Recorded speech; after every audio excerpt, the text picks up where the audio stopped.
Hello, my name is Emma Garner. It is October 4th, and today I'll be counseling Sarah Studdard. She will be role-playing scenario number 3 from Wright's text, and the techniques we will be using throughout this video are progressive muscle relaxation, drawing a picture, and active listening. Hello, Sarah. It's nice to meet you. My name is Emma. I'm looking forward to getting to know you throughout these sessions. I just want you to know that this is a safe place you can come and talk. Confidentiality is a big part of what we do here. And before we get started, I just want to know a little bit more about you, who you are, and why you're here. It's really nice to meet you. My name is Sarah, and I'm actually here because I heard you speak at a debriefing kind of conference after 9/11, and I heard you say something about unresolved grief, and it really just hit me that that's what I've been dealing with, and I'd never put a name with that. So that illustration, it's just really I feel like I need to deal with this. So I actually made this appointment. I had to come 4 hours of the day, to get here to even speak to you, but I feel like it's really important. So I am not originally from here. I'm actually from the Philippines, and when I was a child there, the Japanese army invaded, and I can't even begin to tell you what they did. Planes were bombing the area, and we had to flee to the mountains and live and hide in caves. Everywhere I turned, people were being killed and tortured, and something that for some reason really sticks out was people were having their fingernails torn out, and that didn't even happen to me, and yet when somebody touches my fingernails, I just jerk back, and I don't even mean to, and I feel like I'm impacted by this. And yes, I saw these things, and yes, I lived through it, but physically I was unharmed. But for some reason, this is just part of my experience. It's like this fear, or it feels like it did happen to me, and that it's just, I don't mean to react, but I do. And when I saw the planes flying into the second tower of 9/11, all I could see were the planes that were attacking my homeland. I think about these things, and I know that I don't think about these things all the time, but I want to be free from these memories. Like I don't want to jerk back every time somebody touches my fingernail. I don't want to have the pictures of the torture. I don't want to see the planes bombing our area. I want to be free of all that and not worry about that and not see those things anymore. So that's why I'm here today. Okay. I appreciate your willingness to just open up and talk to me. I know this is your first kind of session that you've been to kind of like this. I just see your heart in it. Driving 4 hours is a long way, and I'm just willing and looking forward to seeing how we're going to work together to resolve this issue in your life. And I'm just thankful that you chose to come here, and I'm looking forward to just the rest of our sessions and just getting to know you a little bit more. I know that you might feel uncomfortable right now, so today I just want to focus a lot on just different techniques and scenarios we can use to help better certain issues like the fingernails and the just images of the twin towers in your head going on and on. Okay. So for this first technique that I want to show you, you can do this on your own time as well. It doesn't have to be just here. So what you do, on one side of a piece of paper, you're going to draw your feelings of how you're feeling now. Okay. And then we will talk about them. And then on the other side, you draw how you want to feel, or not even how you want to feel, but like how you want things in your life to be different. And we are going to talk about those as well. And then we're also going to talk about how we can get from our bad feelings that you drew first to the feelings that you drew afterwards. Okay. So here's this piece of paper, and I'm going to give you just a few minutes to draw whatever you're feeling. It doesn't matter how big or small it is, just you do you. Okay. Okay, I think I'm finished. Okay. Let me see. So I see a lot of different drawings. So which one just stood out to you the most when you were drawing it? Really the out-of-body feeling. I feel like I'm not in control of what I see in my head, what I feel. I don't feel like I'm in control of my body's reaction to things like the touching of the fingernails, or I'm not in control of how often I see the images of the planes going overhead. And it's just this I feel like my body, my mind is doing these things, but yet I can't stop it even if I wanted to. Mm-hmm. And I definitely understand that because you've been through a lot throughout your life with where you grew up and then also just seeing the Twin Towers and everything you witnessed. It's just definitely something that is hard to control for sure. And that's why I think we can just work on that today while we're here, just focusing on different things we can do in order to just focus on the good parts of our lives and just getting rid of all of these negative kind of feelings. I did want to talk about like this. There's this one drawing. You labeled it "Fears in My Head," and it's just like a scribble kind of. Yeah. So could you go into a little bit more depth about that drawing? I can try. Sometimes it's hard to put into words. Sometimes you feel like there's so much going on in your head, or so much that you don't want there, and it's out of your control to get rid of it. And it just feels like it kind of circles around and it kind of overtakes everything, the good and the bad. And so it's like you can't live happily in this moment because all of this just feels infected with all of the old bad. Mm-hmm. So when I look at this picture, I think a lot of Christmas time, just one of my favorite times of the year. And I think of like Christmas lights being tangled up and how frustrating that can be for people that are putting those out. But I do want you to know that with Christmas tree lights and even this picture, they definitely can be untangled. So whatever you're going through, it might take time and definitely will take time. Just being able to untangle those and go through different ways you're able to do that, I think that'll be a really great thing to do. So this next part of this exercise I want you to do is on the back of this page. I want you to draw out how you want to feel, like I said earlier, or just how you want your life to look like. Okay, I think I'm finished. All right.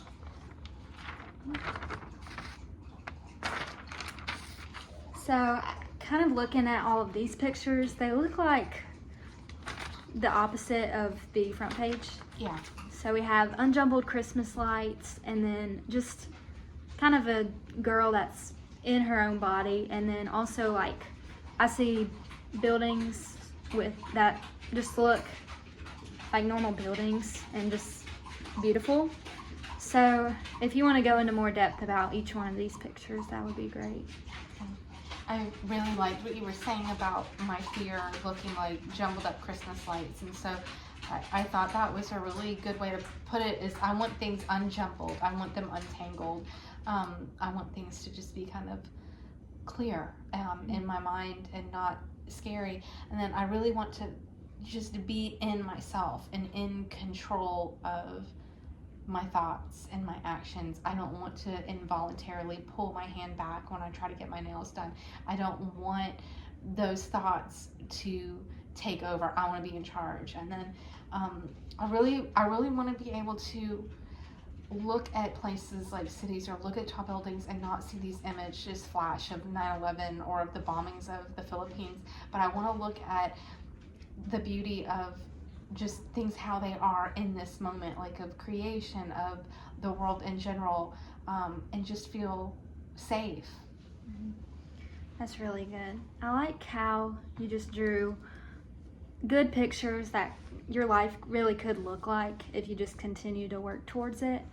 The next question I want to ask you about this is, how do you see yourself being able to go from this side of the paper to this side? So like, how could you go from seeing or being scared of your fingernails being touched or seeing the buildings to being able to kind of see like just beautiful buildings and also just seeing yourself back in your own body? I mean, I don't know. I guess I think about maybe just thinking about things in a different way. I guess changing like being more in charge of my own thoughts, or like how I'm hearing things or how I'm seeing things, or I don't, just of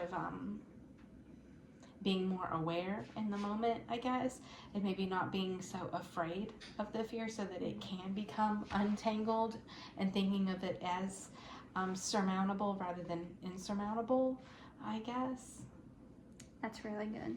I think that mindset has a lot to do with it.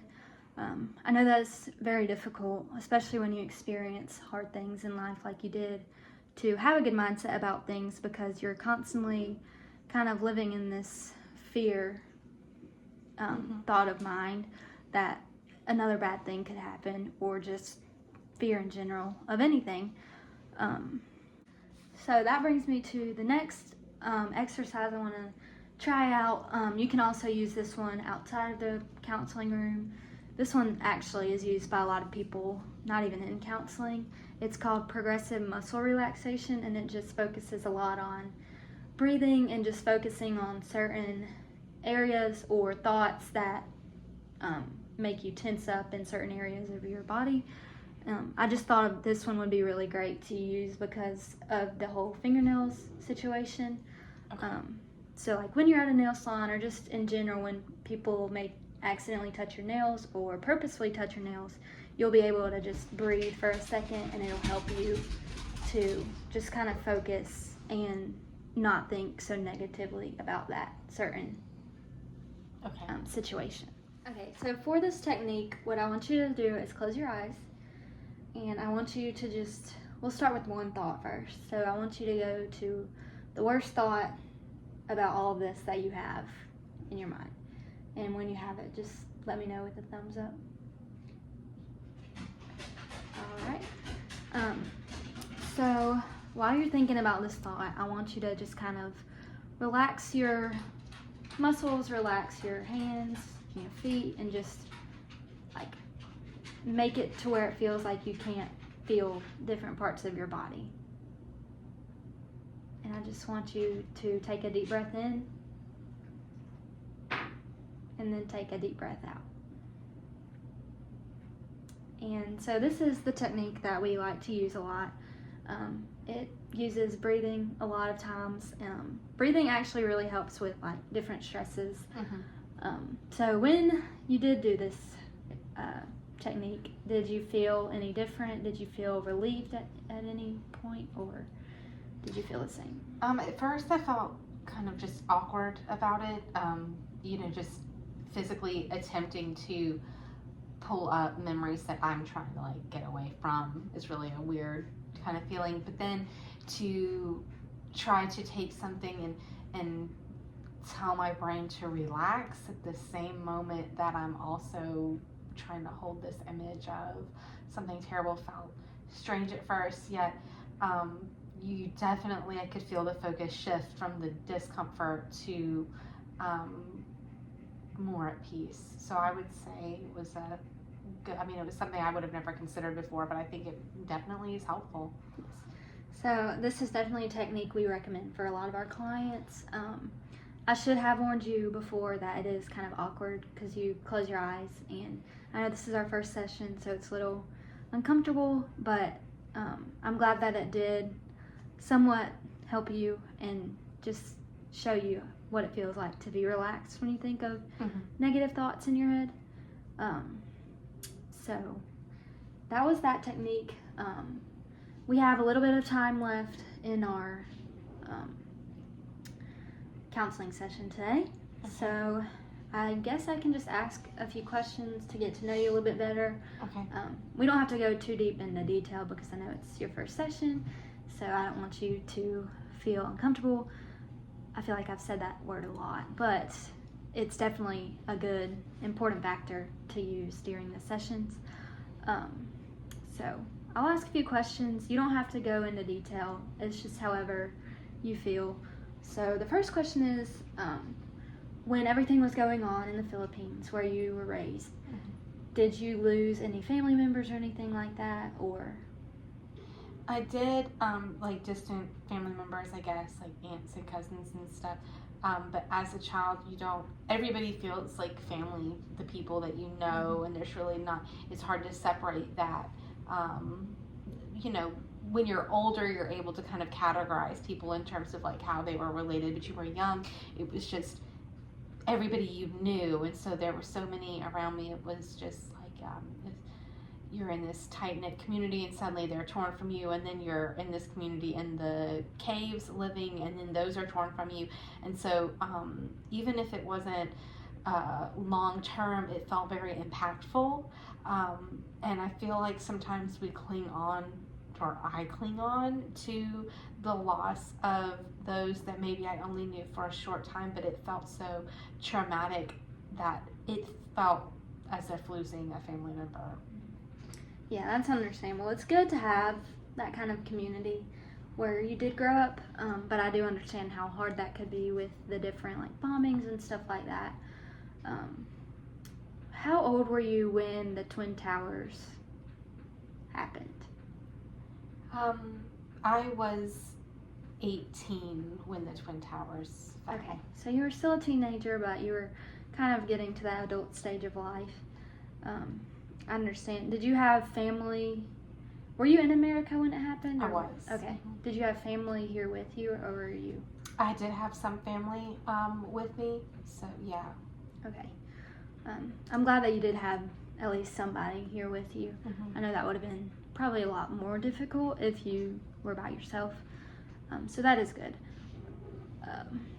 What from the Twin Towers kind of like compared the most and reminded you the most of back home? Like what?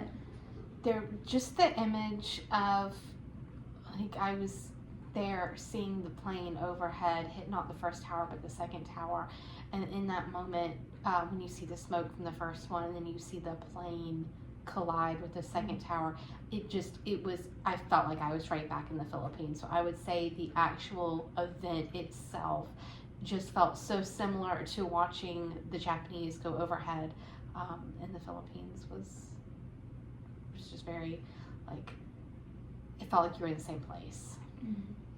I got you. So when this did happen, like when this did happen, were you kind of in shock for a little bit, or did you just like immediately those feelings kind of hit you? That really went back to that kind of like out of body, like I didn't have control over what it felt, and simultaneously numb, while also feeling like I was no longer 18, but yet I was like the child back in the Philippines going through that. So it's very hard to say what I was feeling, except it was the same fear as a child while simultaneously feeling like it was surreal, an unreal moment, because it felt like this can't be reality, and yet it was. Mm-hmm. That's definitely a hard thing to deal with. I know, like, kind of your whole life you've dealt with just terrible things that have happened. So it's kind of all you've known, which is terrible. But I know that, like, as you grow, you'll be able to overcome those, and they will actually help you to just become stronger as a person, and just being able to face those fears and things like that. So I'm really glad that we have been able to talk. Do you have any more questions or anything like that before we prepare our next session? How long does it take to use these tools that you've given and these exercises to where I will start seeing results? So grief doesn't have a timeline. I want to say that people cope however long or however short that it takes for them to. It could be weeks, it could be years. So just however long. If you continually use them, you will see progress in your own life. And as we continue in our sessions, you'll continue to gain different techniques that you can use throughout your time away from here. And if you ever do need to come into the office, if it's an emergency or if you need a call or just someone to talk to, that's always open to you as well. I just want you to feel safe and at home when you're here. Just being able to just have someone there for you. So, yeah. And do you have anything else before we? I don't think so. I appreciate you taking the time to talk to me, Mhm. and I want to put in the work to be in a better place, and I want to